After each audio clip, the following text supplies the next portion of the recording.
Glória a Deus. Cumprimento a todos com a paz do Senhor, amém? Amém. Pode ser um pouquinho mais forte, amém? Amém. Glória a Jesus. Bom estarmos nesta casa para glorificar e bendizer o nome do Senhor. Né? Glória a Deus. Nós estamos num momento de batalha. Eu sei, antes de dar continuidade na minha fala, eu quero agradecer ao pastor Moisés, a Isa, né, por esta oportunidade, principalmente o nosso pastor, o presidente, né, todos quantos estão aqui nesta tribuna, os demais obreiros, para a glória de Deus. Eu agradeço essa oportunidade. Sou o diácono do Rio, sou da Assembleia de Deus Cadós, pastor Roberto, pastor Carlos, e alguns dizem, não sei se vocês têm essa percepção, que eu pareço com o pastor Moisés. Alguns dizem de repente. E aí eu digo amém, glória a Deus, pareço mesmo, para a glória de Deus. Irmãos, Mateus capítulo 4.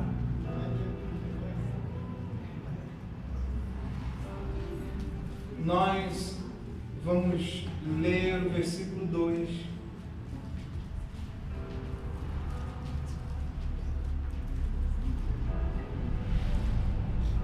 E o versículo 3 somente.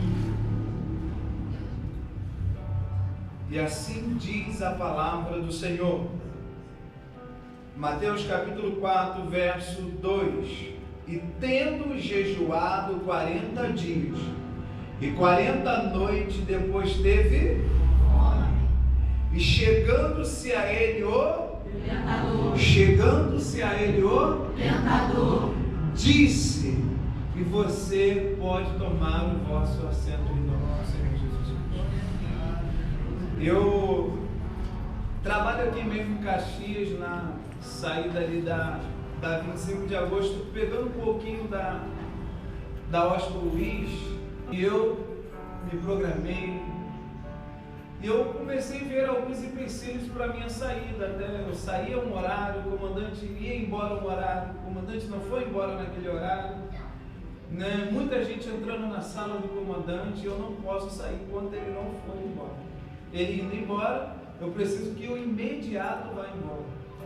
Mas o comandante demorou, o imediato demorou, e eu estou, Senhor, eu preciso cultuar, eu preciso cumprir a responsabilidade, não só a responsabilidade de pregar, mas de poder estar ali com os irmãos adorando, louvando o nome do Senhor. E eu percebi aquela luta, aquela dificuldade, aquela luta. Eu falei, vou decidir falar com o imediato, vou esperar um dos meus colegas chegar, que estava fora, vou pedir para ele ficar e eu posso sair. O menino chegou e ele aceitou ficar. Só que como eu consigo agora falar com o imediato, que entrou um grupo para falar com ele, tinha que esperar. E quando eu decido falar com ele, que não tem ninguém, o imediato está no telefone com outro comandante, eu não posso interromper. Aí eu já entendi isso aí. Peguei, esperei, comecei a escrever no papel, ia botar na mesa dele e já ia embora. Ele acaba de ter ligação, falei com ele, já rapidamente me liberou, vou chamar o Uber, cadê o? Não vem.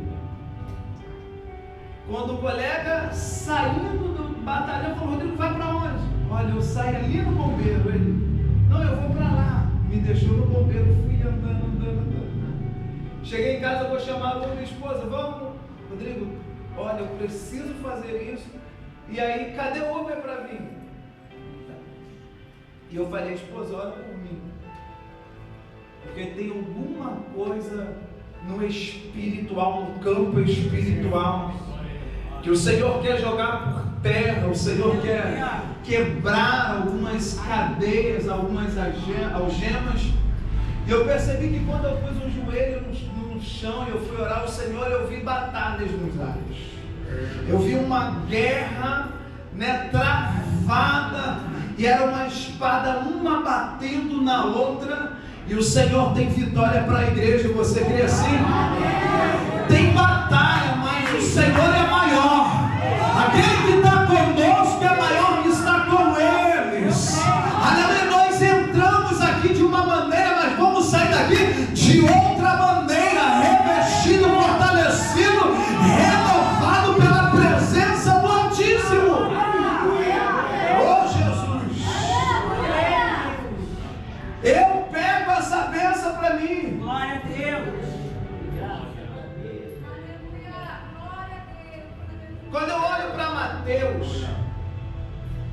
Mateus é um homem que vai escrever, não faz parte, né? Na verdade faz parte dos discípulos de Jesus, os 12 escolhidos por ele, chamado também Levi. Alguém que está na alfândega, cobrador de impostos, rejeitado pelos judeus, mas Jesus interessado pela alma deste, como Jesus tem interesse pela alma do pecador. Glória. Ele vai olhar para esse que está na alfândega, Levi, é um homem que tem um conceito dentro daquele período, daquele contexto, com os romanos, e ele vai dizer: vem, segue, e fala o nome dele. Aquilo entra, eu fico pensando, alguém passando na rua, você do outro lado da calçada, alguém dizer: olha, Isa, o Senhor te chama, vem, ela vai embora. Aí ele vai dizer: não é possível, tem alguma coisa naquele homem. Aquela palavra entra no coração de Levi, conhecido como Mateus, e ele passa a segui-lo. E Mateus, um homem que é estudado, é um homem que tem conhecimento, é um homem culto, e você vai perceber pelo fato histórico, pela biografia deste homem, e ele se está na responsabilidade de escrever o Evangelho de Cristo, a qual leva o seu nome, e ele tem uma responsabilidade, e a responsabilidade de Mateus é dizer para os judeus que Jesus é o Cristo, o Filho de Deus, o Altíssimo.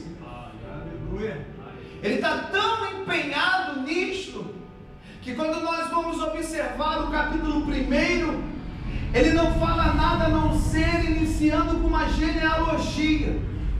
E genealogia, ela tem a capacidade de conhecer de que linhagem uma pessoa é, de que família ela é, e de que sangue ela é, da onde ela veio, quem é os pais dela, de quem é os pais dele, quem é os avós dele, quem é os tataravós, quem é ele, até que consegue a ter a sua raiz, o seu início dessa genealogia. E aí ele está com a responsabilidade dentro dessa genealogia para falar de Abraão, vai puxar lá atrás. E a ideia como ele está apresentando um Jesus que está apto, em condição, e pertence a uma linhagem real, ele pode ser rei, ele pode assentar no trono, ele pode tomar a coroa, porque ele faz parte de uma linhagem real. E por isso que, diferente de Marcos, sobre a linhagem, porque Marcos não tem a ideia de apresentar o Jesus como rei, mas como um servo sofredor. Mas Mateus não, Mateus está falando aos judeus, e precisa que a sua palavra tenha a propriedade para dizer que Jesus é. E ele vai descrever a linhagem, ele vai trazer gerações e dizer para os judeus: ele é, ele pode, ele tem sangue. Quando nós olhamos depois para o capítulo 2, Mateus vai querer descrever a história desse Jesus, só que de forma resumida, e além, antes de começar em Jesus, na pessoa de Jesus, ele vai falar da família. Só que ele vai falar como foi a vida de Cristo, a forma concebível. Ele vai falar que dentre todas as mulheres, Maria é encontrada, e ela é bendita entre as mulheres. O Senhor olha para essa mulher e diz para ela: olha, tu terás um filho, e essa semente será lançada por meio do Espírito Santo. Mas como assim? Eu nem casei com meu esposo, eu nem deitei com meu esposo. Não, mas calma aí, Maria, é algo sobrenatural, é algo que vem do alto, é algo que vem do coração de Deus. Tem projeto, É um propósito que foi, ou está, ou foi determinado antes da fundação do mundo. E ela decide aceitar essa proposta. Só que tem um segundo problema. Qual é o problema? É José. Porque José sabe que, a princípio, quando ele percebe que ela está grávida, ele vai, de primeiro ponto, de primeiro passo, querer rejeitá-la. Até que o Senhor fala com ele por meio de sonho. E ele entende que tem algo sobrenatural. Ele, entendendo isso, recebe, mas não conta para ninguém. Quando eles vão gerar esse filho, e qual já tem um nome, antes mesmo de ser concebido, e o nome dele será Jesus, quer dizer Emanuel. E Emanuel quer dizer Deus conosco. E o propósito do nascimento do Deus conosco, que é Emanuel, vem de Jesus, é remir a humanidade do pecado. O sangue será derramado na cruz do Calvário e remir a humanidade de uma condenação. Tem nome, tem propósito, tem porquê, e está tudo caminhando. E Jesus vai começar a crescer. Só que Jesus, quando vai começar a crescer, vai falar de 3 magos. E os magos vai querer, eles são astrólogos e têm a percepção pelo conhecimento da palavra que em determinado tempo que eles estão acompanhando os profetas, e principalmente Isaías está dizendo que tem uma estrela, e dessa estrela há de guiar a de nascer o Salvador. Então eles estão perceptível a esta profecia, estão acompanhando e têm a condição de acompanhar pela astrologia, pelos astros. E eles vão atrás dessa estrela. Eles chegam em Belém, tem um homem chamado Herodes reinando. E eles vão perguntar para uns: olha, tem uma estrela que acompanha para nascer o rei. Herodes começa a ouvir aquilo. E peraí, eu sou rei aqui. Quem é que vai tomar o meu trono? Sou eu que impero aqui. O poder é meu. E aí acaba causando uma inveja, uma dificuldade em Herodes, a ponto que ele vai dizer: vocês vão, mas traga-me a notícia onde ele está. Não é uma pergunta para poder saber, para ir lá também adorar. Não, não. É uma pergunta capciosa. E não está retratando somente o caráter de Herodes, o medo de perder o trono. Isso retrata uma ação do adversário também. Porque diferente de nós pensamos, olhamos até essa parede. O adversário, que tem muito mais tempo do que nós nessa terra, tem conhecimento das escrituras, está acompanhando as profecias, está acompanhando o movimento desses magos. Ele percebe também, o Emanuel está para nascer em algum lugar, e ele precisa incitar alguém para que esse Jesus seja morto. Porque sendo esse Jesus morto, aonde se cumpre a profecia, aonde a humanidade será salva, aonde a humanidade será remida, se o Salvador foi morto. Divinamente, e pela revelação de Deus, por um sonho eles descem ao Egito. E quando dá o tempo de Herodes morrer, o próprio Senhor também em sonho vai dizer para ele sair do Egito e voltar para Belém. Só que ele se preocupa: voltar para Belém? Não, vou para Nazaré. Mas não é só uma descida para o Egito, é para cumprimento de profecia, porque a palavra diz que do Egito chamei o meu filho. Cumprimento de profecia. Aí quando ele retorna do Egito com o pensamento de ir para Belém, decide, preocupado, eu vou para Nazaré, porque o meu filho será chamado Jesus de Nazaré. Não é só ir, tem Você pode virar para alguém e dizer: não é só ir, tem propósito. Não é só vir para a igreja, não é só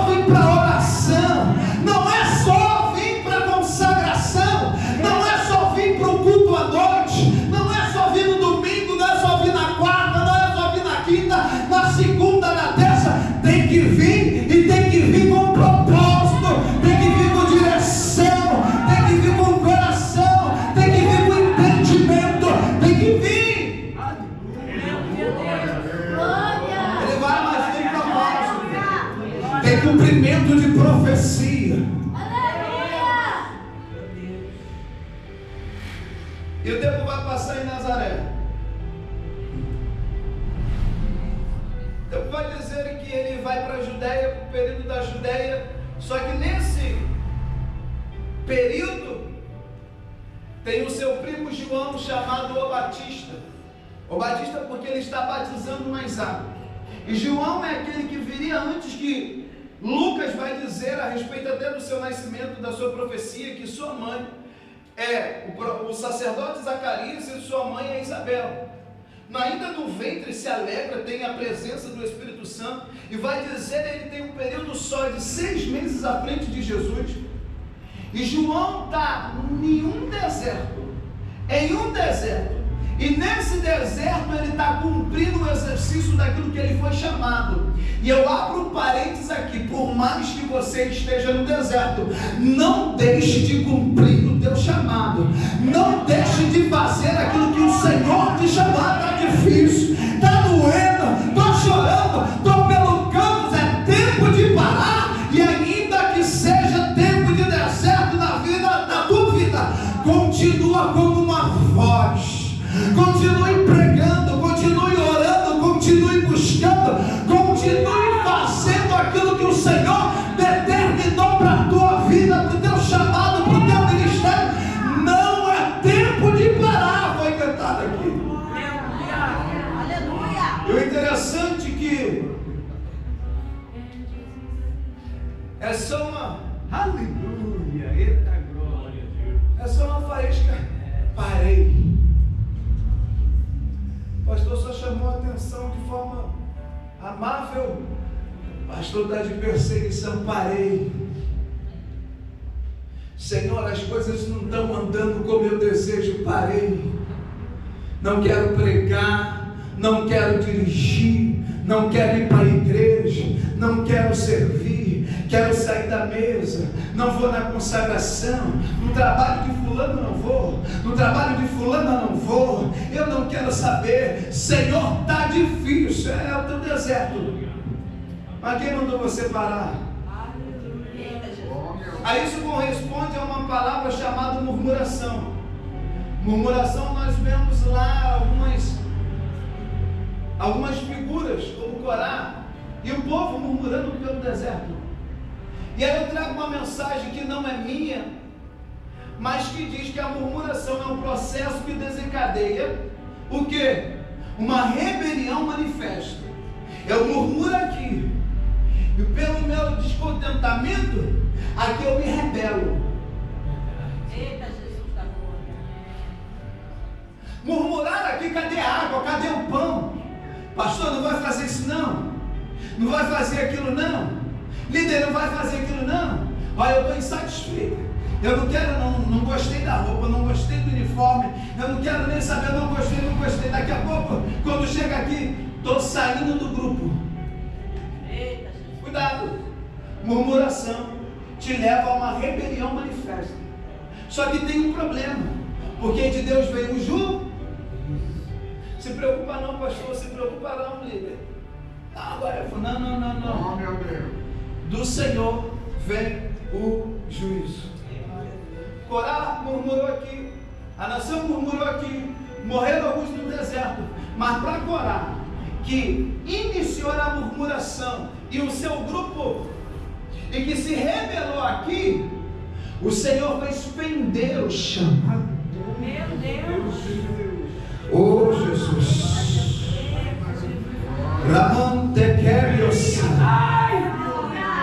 O Senhor começa a abrir o chão.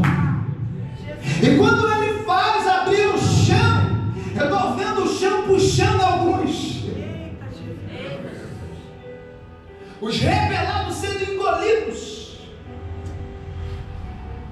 Porque o Senhor olhou de lá, veio murmurando, se rebelou.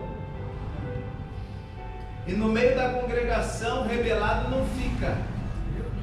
O Senhor tira, a fenda engole ele. E João Batista, ele cumpre o seu ministério, como a voz está dizendo: preparai o caminho. Olha, direitai os vossos caminhos. Olha, sejam batizados, se arrependam dos seus pecados. E quando fala de preparar o caminho, dentro do contexto da época, está dizendo que as pessoas importantes que iam chegar numa cidade, assim como o prefeito, você quer ver ajeitar a tua rua, é dizer que o prefeito vai na tua rua. O prefeito vai na tua rua, eles pintam a calçada, eles capinam, eles varrem, tu vê se, nossa, como é que a rua está desse jeito, gente? O prefeito vai vir. Uma maneira de honrar e dizer que os caminhos estão aplanados, bonitos e preparados para aquele que virá e que tem honra.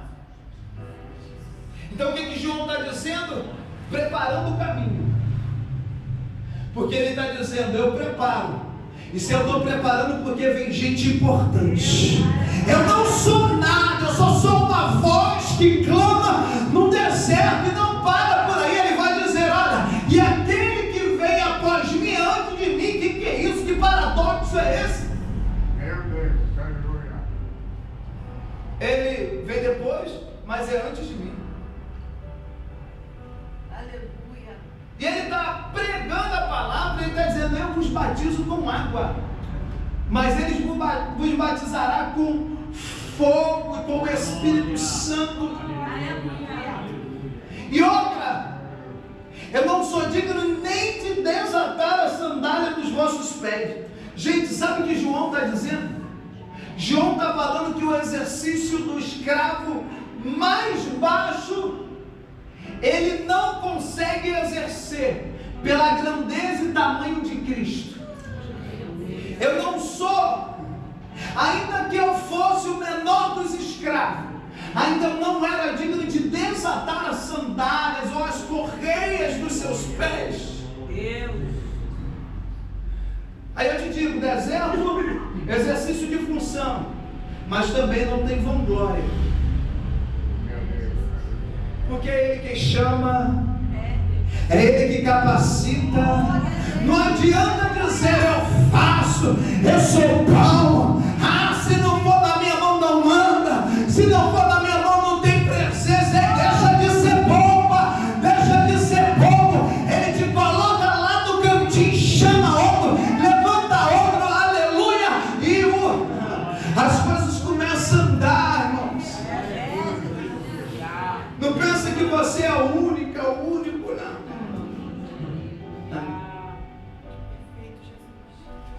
Rodrigo, para que isso tudo? Eu gosto de trazer e contextualizar o texto.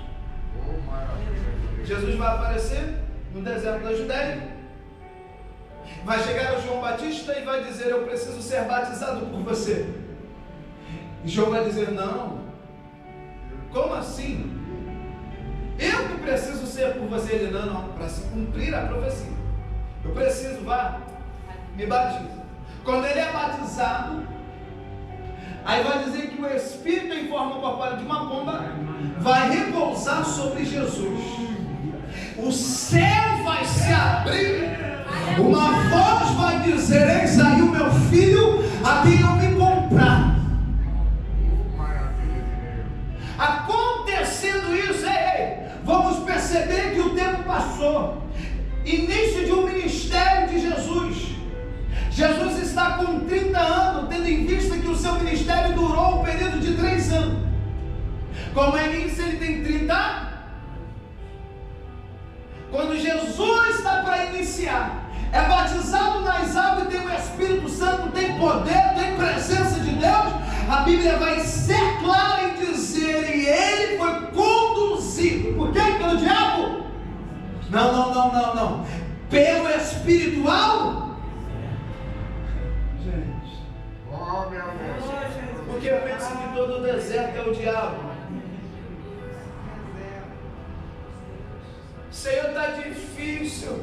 O diabo está trabalhando, está operando. Você, não, é o Senhor que está te levando para o deserto. Deserto não significa que é o diabo atuando na tua vida ou contra a tua vida. É o próprio Senhor te conduzindo ao deserto.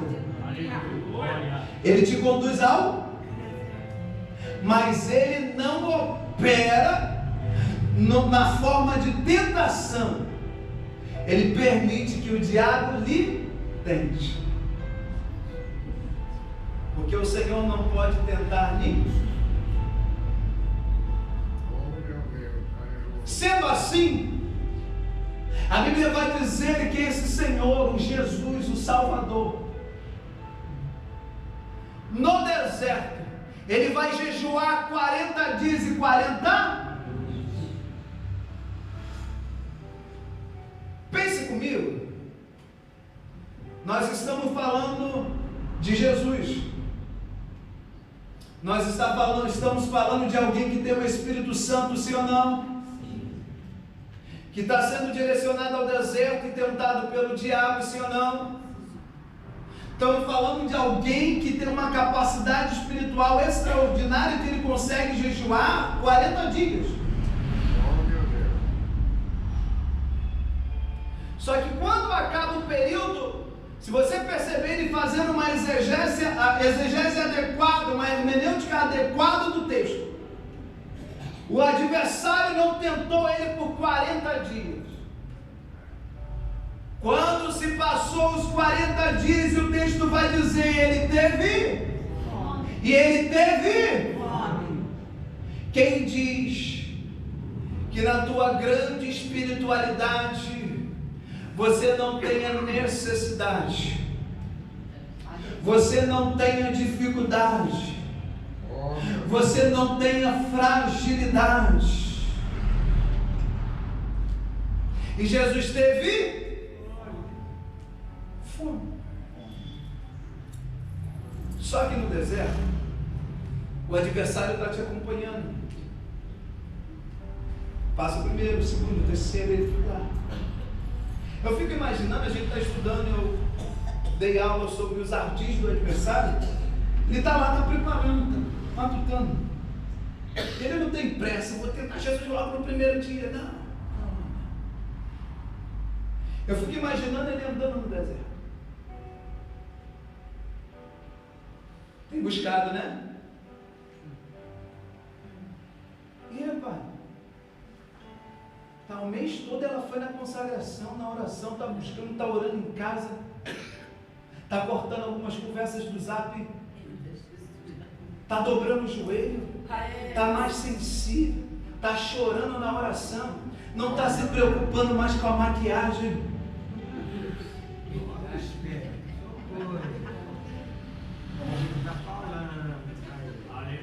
Bom. E aí agora? Não, calma. Ele está matutando. Ele está criando estratégias. O tempo está passando, 35 dias, meu Deus, esse jejum não acaba. Ele não falou, meu Deus, é óbvio. Só força de expressão. Eu lembro que eu fui fazer uma peça, e nessa peça eu era o demônio. Aí eu falei, meu Deus! Aí você irmão vai matar, outro vai estar falando, meu Deus. Não bate, né? E ele está caminhando, 36 dias, 37. Será que ele vai fazer 2 meses? Porque ele não é onisciente. Deu 40 dias, Jesus acaba o jejum e ele teve fome. Ele percebeu o tempo, identificou a necessidade do corpo. Sem Jesus abrir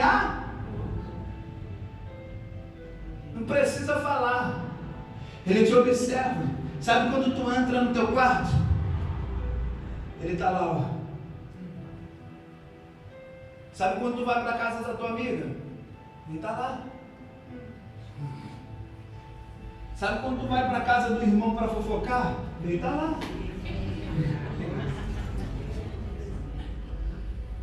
Sabe que lá no trabalho? Ih, olha aqui, ó. que gatão. Olha o músculo dele. Olha o irmão. Que isso? Que morena. Ele está lá. Diga para o seu irmão, ele está lá. Está te observando. E nisso que está te observando, está criando estratégia. É por isso que com o diabo não se brinca. Porque pode demorar 5, 10, 20, 30, 40, mas ele quer uma oportunidade. Ele quer uma, e a oportunidade foi quando Jesus teve. Agora ele se apresenta.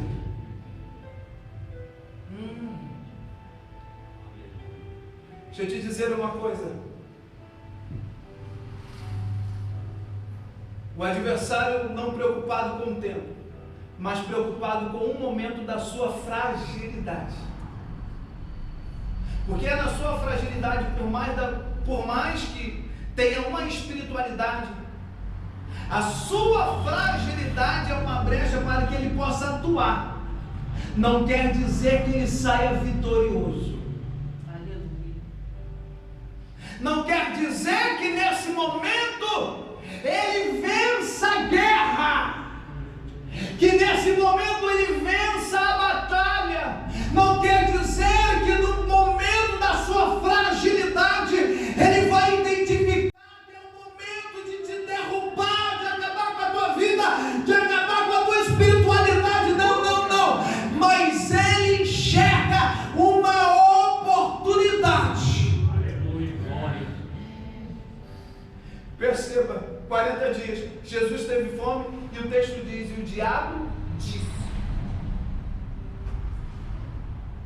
E o diabo disse. E o diabo disse. Você pode repetir isso para alguém? E o diabo disse. No dia da sua fragilidade. E essa fragilidade é perceptível. Ninguém pode dizer, eu não sabia que estava fraco ou estava frágil. Ninguém pode dizer, o diabo atuou e eu não percebi. Porque assim como o diabo percebe, nós que estamos nesse corpo, entendemos, estamos passando o momento, entendemos esse tempo da fragilidade. Jesus teve fome e o diabo disse, eu não sei qual é o teu momento de fragilidade, eu não sei o que você tem passado, se é no teu casamento, aleluia, expressa fragilidade. O casamento pode não estar indo bem, pode ser na tua empresa, no teu negócio, pode ser na vida dos teus filhos, pode ser na vida do teu marido, na vida da tua esposa. É um momento expresso da fragilidade, e o diabo está criando situações, e ele vai chegar o momento e dizer, tem fome, né? Que não transforma. Ele vai pegar a palavra e vai tirar ela do contexto. E isso faz me lembrar lá no Éden. Tem que voltar aqui. E lá no Éden, estavam juntos. E está a serpente observando. Meu Deus da glória. Está a serpente observando. E eles passam um tempo, aleluia, no jardim do Éden. Até que se encontra Eva só. Isso é tão interessante que Adão tem a percepção do que era a árvore, qual era o fruto, e que o próprio Senhor tinha dito a ele. Mas naquele momento da fragilidade, qual é a fragilidade dela? A solidão. Na solidão, animais, algo que Deus criou, um animal começa a falar com ela, uma serpente. Para ela, a princípio, é uma serpente que está falando, que eu acredito que Deus criou, que ela falasse. Você entendeu a sutileza do adversário? Fez com que a sutileza que ela entendesse que o animal falasse, e pela fala do animal fosse uma criação de Deus. Cuidado, porque os ardis do adversário não vem assim que você percebe. Se estamos falando de sutileza, estamos falando de algo que não dá para se perceber a olho nu. E se eu não percebo a olho nu, eu tenho que ser espiritual. A Bíblia diz que aqueles que são espiritual discernem as coisas espirituais.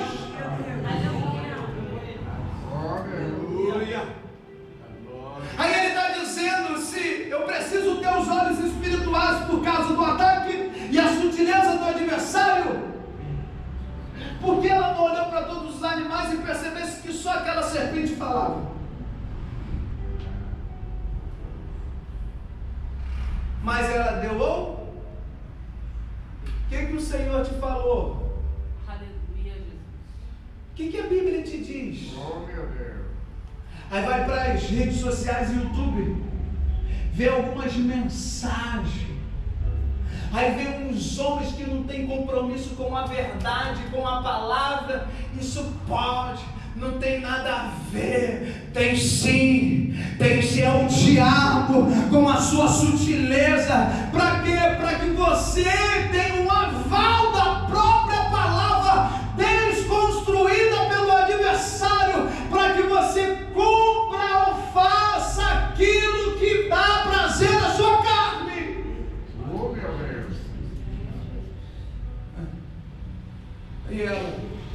E ele diz: não é bem assim. Não é? Então é como? Aí o diabo começa a ensinar. Vai parecer igual a ele. Cuidado com as ideias que vem ao seu pensamento, porque pode ser o diabo te ensinando. Cuidado com aquilo que vem na tua mente e você expõe esse pensamento, pode ser o diabo te ensinando. Os que são de Deus conhecem a voz de Deus, é guiado pelo Espírito de Deus. O Senhor diz que as ovelhas dele conhecem a voz do pastor, conhece a voz dele. Mas a distância do pastor faz ecoar uma voz diferente, não consegue perceber a diferença entre a voz de Deus e a voz do diabo. E a dúvida corrobora para que nós andamos em caminhos estranhos. E o diabo disse: é por isso que essa batalha espiritual, quando nós olhamos para a atualidade, a doença que se avança, qual é a depressão? Com quem você for falar, seja do mais novo ao mais velho, depressão, ansiedade. O adversário destruindo casamentos. Já viu um casal? Não, mas a gente está separado, queria reconstruir, mas eu não tenho força. O que é isso, irmãos? Tem o desejo de reconstruir a família, o casamento, e não tem forças? Me conta. Não, porque não é possível. Tem o desejo, quer reconstrução da família, aí começa a soltar. É porque eu conheci, estava conversando, o rapaz que foi meu primeiro namorado. Eita Jesus. Meu Deus. Quando ela pensou, aí fiz um tempo cronológico. Quando ela pensou, o desejo que ela tinha, quando se iniciou, quando voltou, foi no momento que ela teve o desejo de reconstruir a família. Foi um momento que o adversário enviou alguém para que ela pudesse ficar encantada. E nesse encanto do diabo, ela perdeu as forças e não sabe se reconstrói a família, o casamento, tem um filho do meio. Meu Deus. E o que é que eu faço?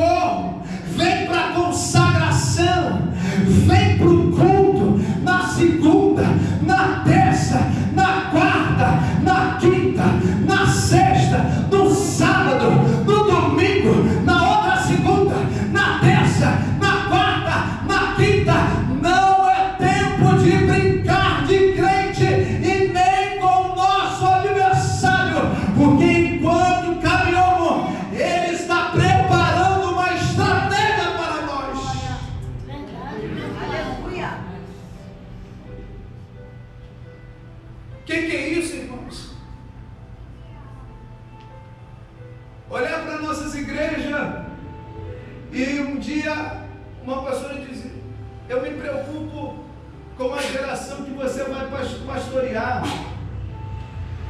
Falei: realmente eu também me preocupo. Porque acorda no celular, dorme no celular, atração pelo celular, é TikTok, YouTube. Rodrigo, é um jovem. Não. Sou líder de jovens, trato com jovens, e os maiores problemas do jovem iniciou no pai, na mãe. Outro dia a mãe chegou para mim: Rodrigo, fui orar para Deus queimar o celular da minha filha. Sabe o que aconteceu? O meu celular queimou. Que maravilha! Entendeu que na verdade o problema não é a sua filha no celular, é você?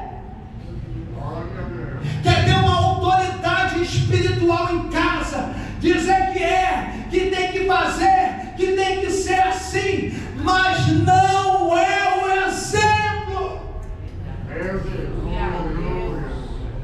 Ensina no caminho, não é fora dele. É olhar para nossas vidas e dizer, ou ter a liberdade de contar segredos que tem medo de contar, de poder, condição de vir gente de fora para aconselhar teu filho, a tua filha, ela enxergar em nós a capacidade e a espiritualidade de pedir ajuda, socorro. Aí você vê uma juventude que conversa com uma menina que é do mundo, aí o mundo vai aconselhar o quê? Faz assim, faz aquilo. Então tem que enxergar em nós o batismo com a água, o Espírito Santo, poder, palavra, oração, jejum. E quando enxergar isso em nós, mãe, pai, me orienta, me ajuda, me aconselha. Está acontecendo isso, está acontecendo aquilo. Filho, é o diabo, não dá ouvido não. Sai, separa. Aí a princípio é o chicote que é lançado no jovem ou na criança, que é a princípio: que isso, mãe, para que isso? Mas depois ela vai perceber, orientada pelo Espírito Santo, que é uma verdade que saiu da tua boca, mas é uma verdade pautada na paz. E o diabo disse, e ele tem falado, ele fala aqui, e eu respondo ele aqui. Aleluia. Você pode pegar a sua Bíblia e dizer assim: ele fala aqui, mas responda aqui. Ele vai falar, ele vai pôr ideia, circunstância. Ele fala, mas responda aqui. E no final de tudo teve um anjo. Anjos, nós estamos aqui. Aí Jesus foi alimentado. Aí eu encerro essa mensagem dizendo: ei, no final de tudo, a palavra de Josué: eu não sei vocês, eu e minha casa serviremos ao Todo-Poderoso, ao Deus de Israel, àquele que está sentado no alto e sublime trono, aquele que foi, aleluia, que desceu a mais das profundezas.